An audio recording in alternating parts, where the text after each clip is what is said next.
Bonjour, je suis Jean-Marie Buterlin, expert en longévité, rajeunissement et j'aide ma communauté à ajouter de la vie à leurs années et des années à leur vie.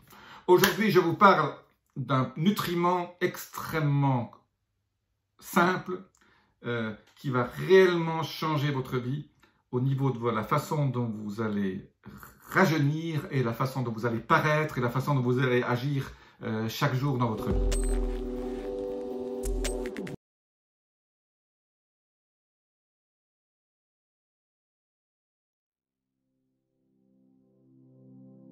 Tout de suite, quel est ce nutriment pas très connu, dont pas beaucoup de gens connaissent, qui a une consonance un peu biochimique, un peu bizarre? Ce nutriment, je vous le dis tout de suite, ça s'appelle le coenzyme Q10. Vous avez peut-être vu dans certaines publicités récentes, dans les dernières années, le fameux Q10. Dans certaines publicités de cosmétiques, ils mettent maintenant du Q10 dans les crèmes pour paraître plus jeune. Moi, je vais vous parler donc le Q10, c'est le raccourci de coenzyme Q10. Donc, c'est une molécule dans votre corps qui est produite par votre corps de façon importante. Alors, c'est quoi ce coenzyme Q10? Ce coenzyme Q10, finalement, c'est le nutriment de votre cœur. C'est votre cœur, pour fabriquer de l'énergie, utilise le coenzyme Q10 pour fabriquer ce qu'on appelle l'ATP, l'adénosine triphosphate, qui est le fuel, qui est le gaz que vous mettez pour faire tourner votre moteur. Et donc le coenzyme Q10 est absolument indispensable. Si vous n'avez pas de coenzyme Q10, vous mourrez parce que votre cœur ne sait pas fonctionner. Mais le coenzyme Q10 est aussi important pour d'autres fonctions biochimiques dans votre corps et est un facteur clé pour rajeunir et pour paraître plus jeune. Alors, comment obtient-on ce coenzyme Q10? On obtient le coenzyme Q10 par une alimentation saine. Il est important de bien manger bio, organique, pour ne pas avoir trop de toxines et manger correctement. Eh bien, voilà les sources importantes dans votre alimentation en coenzyme Q10. C'est très simple. Il n'y en a pas 50. Il y en a certains que j'aime, certains que je n'aime pas. Je vais vous expliquer pourquoi. Donc, la première source de coenzyme Q10, c'est le saumon. Alors, je ne suis pas un fanat de saumon, comme je vous l'ai déjà expliqué, sauf s'il est sauvage. Moi, dans ce cas-là, il est très cher. Il faut qu'il soit frais et sauvage, parce que quand vous congelez les aliments, ils perdent un peu de la valeur nutritive à ce niveau-là, spécialement au niveau du coenzyme Q10. Donc, il vaut mieux manger des aliments frais pour que le coenzyme Q10 soit bon. Donc, le saumon contient du coenzyme Q10, mais il faut encore que ce soit du saumon frais et sauvage et pas facile à trouver et très cher. En fait, la façon la plus simple de consommer du coenzyme Q10 de façon normale, c'est le poulet. Et certaines viandes rouges, mais je préfère le poulet. Donc, prenez du poulet bio qui a couru. Source très importante en coenzyme Q10, très sympathique. Donc, le coenzyme Q10 c'est aussi un antioxydant très important. Donc, ça évite les radicaux libres. C'est pour ça que ça vous fait rajeunir et ça vous évite de vieillir de façon importante. Donc, je répète, le poulet, pour moi, c'est la viande la moins chère. Même si elle est bio, elle est un peu plus chère si elle est bio. Mais bio, poulet, voilà. C'est les deux choses qui vont ensemble. Derrière, il y a deux légumes que j'adore, qui sont très simples à obtenir aussi en production organique, production biologique. Ce sont les épinards et le brocoli. Deux sources très importantes en oméga 3. Bien sûr, il y a aussi des oméga 3 dans le saumon tout à l'heure, mais source très importante en coenzyme Q10, les épinards et le brocoli.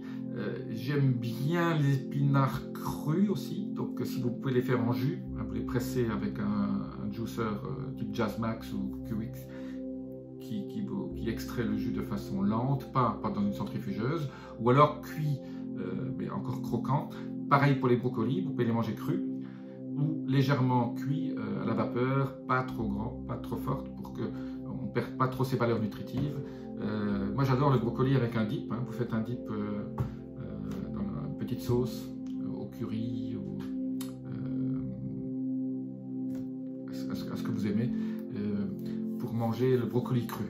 Voilà, donc il y a un 5e nutriment qui a un taux de concentration de coenzyme Q10 élevé, c'est la cacahuète, mais je ne suis pas un fanat de cacahuète pour d'autres raisons, donc je le mentionne, mais les cacahuètes n'est pas un bon aliment pour moi, bien qu'il possède des qualités nutritives élevées, dont le coenzyme Q10. En fait, comme je vous l'ai déjà expliqué dans d'autres vidéos, chaque aliment a un côté sombre et un côté positif.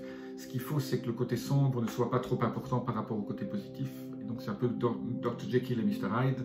Et donc, voilà, les aliments qui contiennent de la lectine ne sont pas très bons. Par contre, ils contiennent d'autres produits. Hein. Par exemple, la tomate contient du lycopène qui est positif et de la lectine qui est négatif. Et voilà, et tout dépend en fait comment vous les cuisez et si vous êtes allergique ou pas à la partie sombre de ces nutriments, de ces aliments. Voilà, donc le coenzyme Q10, très important, très important. Alors si vous voulez supplémenter en coenzyme Q10, il y a deux manières. Donc le coenzyme Q10, il se présente sous deux formes, l'ubiquinol avec un L et l'ubiquinone avec un NE à la fin. Privilégiez toujours l'ubiquinol avec un L, en capsule molle, très important. Donc ubiquinol. Moi, je préfère toujours, comme vous commencez à connaître un peu mes vidéos, je préfère la forme liposomée qui a cette sphère de phospholipides autour qui est équivalente à la composition des membranes de votre cellule. Donc, le problème est toujours la biohabilité, hein, la biodisponibilité, la façon dont votre corps finalement ingère les nutriments à l'intérieur de la cellule. Et le fait d'avoir ce liposome, cette sphère lipidique, cette sphère de corps gras qui est équivalente à la composition chimique de la membrane cellulaire autour du coenzyme Q10, ben, ça vous permet de faire en sorte que